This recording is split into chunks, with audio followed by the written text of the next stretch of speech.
শিক্ষাঙ্গন আমরা লক্ষ্য করছি সম্প্রতি অশ্লীল স্লোগান রাজনীতিতে শিক্ষার্থীরা দিচ্ছে, এটা আসলে কি, এটা অবক্ষয় বলবেন? এটা অবক্ষয় কেন, পছন্দ ধরেছে। আপনি অবক্ষয় এত এত ভদ্র ভাষায় ব্যবহার করতে পারেন নাকি?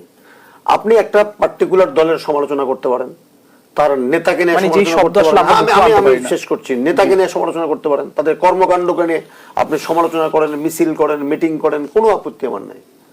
কিন্তু প্রথম মিটফোর্ড ঘটনার পরে যে শব্দ চয়ন করা হলো, যে নেতা 18 বছর নির্যাতিত হয়ে পঙ্গুত্ব বরণ করে এখনো দেশের বাইরে অবস্থান করছেন, এই ভাষাটা শুনবো 24-এর পরে।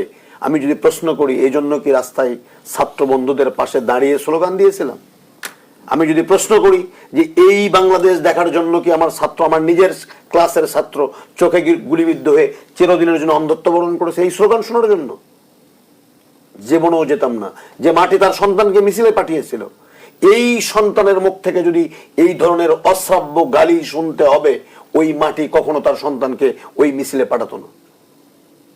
সেদিন দেখলাম 1, 2, 3, 4 কেন ভালো কোনো শব্দ দেয় না? এদের পেছনে কারা, এদের পেছনে কারা, সেটি খুঁজে বের করা দরকার।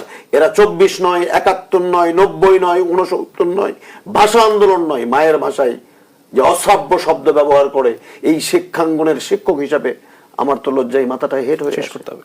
পরিত্রাণ চাই। আর পরিত্রাণ চাইতে হলে মঞ্জু ভাইদের মতো নেতারা যারা একসময় ছাত্র রাজনীতি করতেন, স্লোগান দেননি?